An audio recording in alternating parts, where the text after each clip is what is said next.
Most people have been to a place where something just felt off. You can't put your finger on it, but there's something unsettling. It could be a darkly lit street in Prime or the winding canyons of Reese, but either way, it's the type of place where your flight instincts kick in and tell you to get out. For many, that sensation encapsulates the Branaugh system. While the system has been the subject of many political discussions over the past year, that disturbing, dangerous quality has haunted the system since its discovery in 2877, and for one explorer, even before that. Desmond Fell always dreamed of charting the stars. Even as a child, growing up near the shipping pads on Low in Coral System, he not only daydreamed about searching the cosmos to unlock its secrets, but also about getting to experience the varied cultures within the UEE. His ultimate goal, however, was to discover a new solar system. From geology coursework to weekend survival excursions to Castor, Fell dedicated every waking moment to absorbing everything that could potentially help him in his chosen vocation.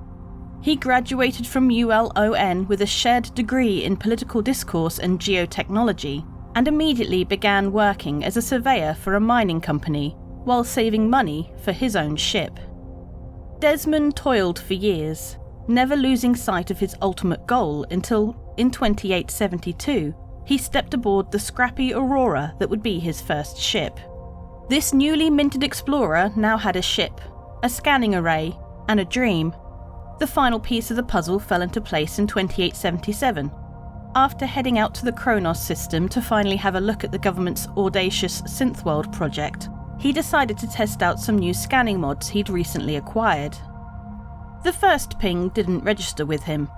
Convinced the anomaly was just bound to the newly installed parts, he ran the sweep again.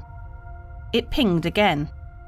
Suddenly, my stomach sank to my ankles, Fell recounted in an interview on Showdown from 2879. I started to get that rush of excitement, but for some reason, I didn't want to move. I was seized with this fear that I was dreaming and moving would wake me up. But he did. Fell began to isolate the spatial anomaly to hone in on the exact position and angle needed to access the jump point. I won't even comment on how terrifying it was. Navigating uncharted interspace, Fell continued from that same interview. But when I came out the other side, and my scanners said it was a fresh, untouched system, that feeling will stay with me for the rest of my life. After quickly returning to Kronos to stock up on supplies and quantum fuel, he set about charting his discovery.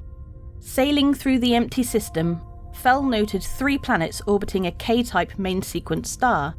Positioned on the edge of the system's green zone, only the second planet seemed potentially habitable. Fell quantumed towards the planet while prepping his scanners for a full planetary assessment. Pushing through the turbulent atmosphere, he navigated along the rocky terrain. The planet seemed devoid of life, unsurprising considering the storms and heavy winds that continually hammered his small craft. I'll admit, I was a little conflicted when I was surveying the planet. Part of me didn't want to leave. I mean, this would probably be the only time I'd get to experience a planet on my own, so there was definitely excitement, but there was another part that wanted to get the hell out of there. Everything about the place, the weather, the landscape, it just seemed violent. As he was finishing his sweep, Fell found something that would reinforce the latter instinct. Another ship. Sitting at the top of a massive overlook, it was almost indistinguishable against the swirling particulates in the air. Fell sat down nearby and investigated. Although the ship was half buried, it didn't appear to have crashed. It looked like it had exploded. Closer investigation revealed scorch marks that had the unmistakable look of laser fire. Fell searched the surrounding area and found a small cave. Inside, there was a corpse. In a single hour, Desmond Fell submitted a jump point discovery form to the Department of Transportation and Navigation and a report to the Advocacy. While Imperial surveyors were assessing the system, a joint task force of Naval Investigative Division and advocacy agents from Kronos launched an investigation. Over the next few months, several curious events occurred. The surveyors' attempts to analyse the system were hampered by the limited size of the jump point into the system. Deprived of their ability to bring in larger transports, they were forced to break down the large equipment into smaller components for cargo runs. In the meantime, the advocacy was making little headway on their investigation, thanks to the adverse atmospheric conditions destroying any trace evidence. They did manage to identify the body as Teresa Branaugh, an explorer who had been missing for nearly 4 years. Between interviews with friends and family and the limited data they could extract from her mobiglass, agents compiled a rough timeline of her movements up to her disappearance. The story that began to unfold was of an explorer, much like Fel, who had dedicated her life to the unknown, but had not found much success in her endeavours. She was deeply in debt and had borrowed from whomever she could in order to keep flying, so when she ultimately disappeared, local authorities at the time suspected that she had run afoul of a loan shark. Now it seemed that Branaugh had found the new system and, while surveying, had come across someone who was using the system as a hideout and died for it. Unfortunately, the advocacy were unable to find any clues of her killer, and her case remains unsolved to this day. Fel was so moved by Branaugh's tragic fate that he amended his initial application to name the system after her, to honour her discovery. The newly minted Branaugh system still had its fair share of problems though. The small jump point was continuing to make it difficult for the UEE to move any large machinery into the system. Surveyors were busy compiling resource assessment while planetary engineers studied the terraforming prospects of the second planet and the military conducted a strategic analysis.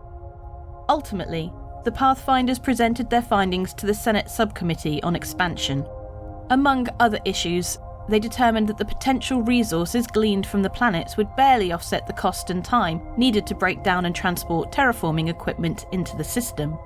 The Senate ultimately recommended that the Imperator pass on claiming the system, citing the lack of economic incentives to justify the cost of establishing settlements there. The system was then abandoned. For years, the only visitors were curious explorers, the occasional miner, and outlaws looking for a place to lay low. In 2928, an ICC cartographer travelled to the system to perform a series of long-distance scans and discovered something very interesting. Since the Tevarin purged themselves of their culture as a response to their loss in the Second Tevarin War, their people seemed aimless and adrift in the UEE. While some tried to embrace the government that offered to assimilate them, a majority of the Tevarin sank into despondency, trading their refined warrior code for bargain enforcer jobs. Many just wanted to be left alone, content to spend their days drinking and fighting. They had been conquered by the UEE twice. That fact was grudgingly accepted, but it didn't mean they had to like it. After the UEE officially abandoned Branaugh's system, Tevarin began to drift into the system over the course of the years.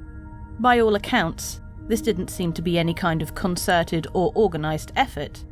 Branaugh just seemed to represent something that these Tevarin were searching for, an unused, ignored corner of the universe where they could simply be left alone.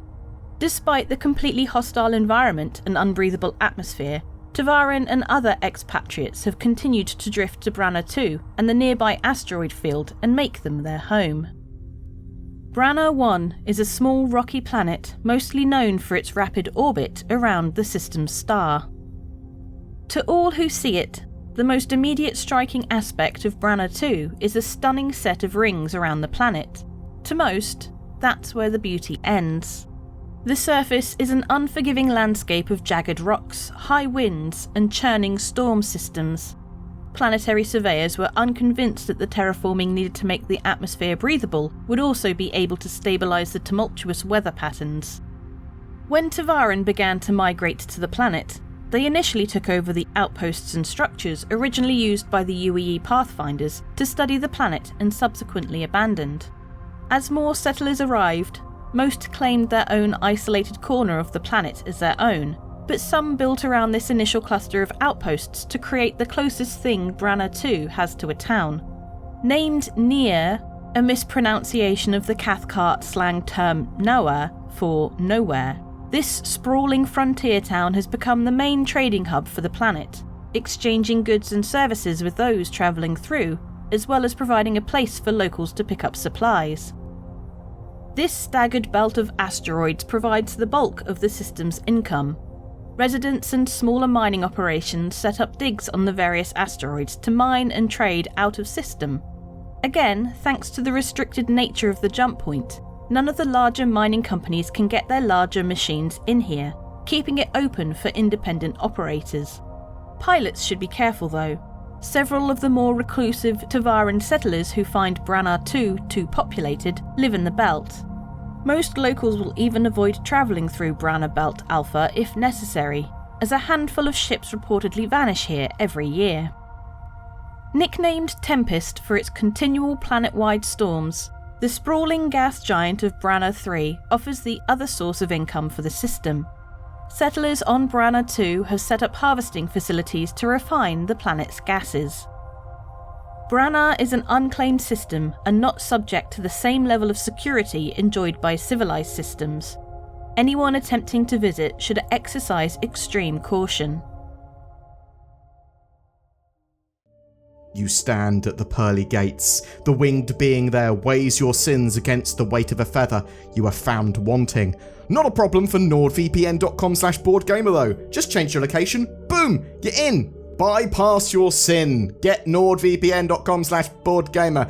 Probably not a tagline that Nord wants, bypass your sin, but that's what they're getting. Maybe they want one about its added security, privacy, or accessibility. Pah! Everyone knows that. You get that at a touch of a button. Click these links below to get great deals on that VPN service. Every month we give away a ship, and this month of August is all about your favourite ships, because it's the ship showdown. My favourite ship is the Mercury Starrunner, and I don't want to give one of those away, but I will. It's a fantastic little multi-role, multi-crew ship. It's got a bit of cargo space, it's got room for a little vehicle, it's got a good amount of firepower, perfect little mission runner. In the future it's going to have data running, it's good for smuggling, it's got lots of secret little hidey holes. I absolutely love this ship. All you need to do to be in for a chance of winning that is comment on any of my videos made during August. Also, I would love to know what your favourite ship is. If you would like to further support the channel, consider just commenting or liking, subscribing, that all helps. But also there's the join button under my videos. That goes a huge way to allow us to make daily content on Star Citizen. There's also Patreon, sharing the videos, direct donations. There's links to all of that down below. Thank you so much for watching to the end. You take care and have a great day.